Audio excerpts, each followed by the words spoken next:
కార్యకర్తలందరికీ మళ్ళీ నా విన్నపం, మీ అందరికీ ఇప్పుడు ఒక యాప్ వస్తుంది, టెలిగ్రామ్ లేదు ఇది లేదు, సింగిల్ యాప్లో తీసుకొస్తా, వివరాలన్నీ మళ్ళీ చెప్తా.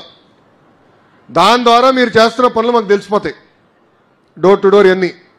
వేదికమైన మా చుట్టూ తిరుగుతాం కాదు, ప్రజల చుట్టూ తిరగండి, మిమ్మల్ని ఎత్తుక్కుంటూ వచ్చే బాధ్యత తెలుగుదేశం పార్టీ తీసుకుంటుంది.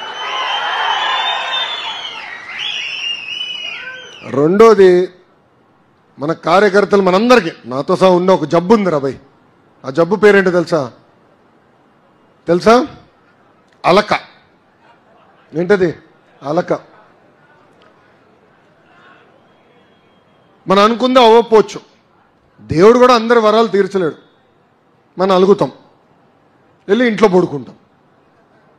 ఎట్లా రాబాయ్ ఇది? నేను మన ఆవిర్భావ దినోత్సవం చెప్పా, జగన్ గారితో ఎంత పోరాడామో 3 రెట్లు ఎక్కువ తెలుగుదేశం పార్టీలో నేను పోరాడా. ఒక జాతీయ ప్రధాన కార్యదర్శిగా, పాలిట్ బ్యూరో సభ్యుడిగా సంస్కరణల గురించి, పార్టీలో మార్పులు తీసుకొచ్చినాక అహర్నిశలు పోరాడా. నేను నమ్ముకున్న దానికోసం వదిలిపెట్టాను. 10 మందితో మాడతా, 20 మందితో మాడతా, చర్చిస్తా, బాబుగారిని ఎట్లా ఒప్పించాలి రాబోయే అని మేము అందరం మాడుకుంటాం, వదిలిపెట్టాం. అది మనం చేయాలి.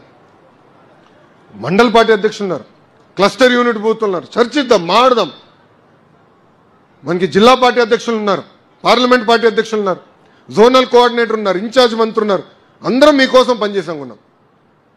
ఇన్ఛార్జ్ మంత్రి గారు ఇంకా రావాల్సిన అవసరం ఉంది ఎక్కువ.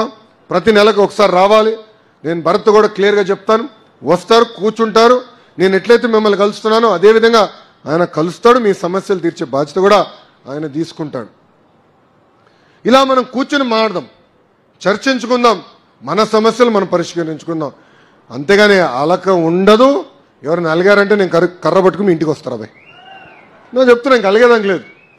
ఎందుకంటే 5 సంవత్సరాలు నరకం అనుభవించాం, అది మర్చిపోద్దండి. అడుగడుగున అవమానించారు, కేసులు పెట్టారు, వెంటాడారు, మన కార్యకర్తలను చంపారు. అది మనం మర్చిపోకూడదు.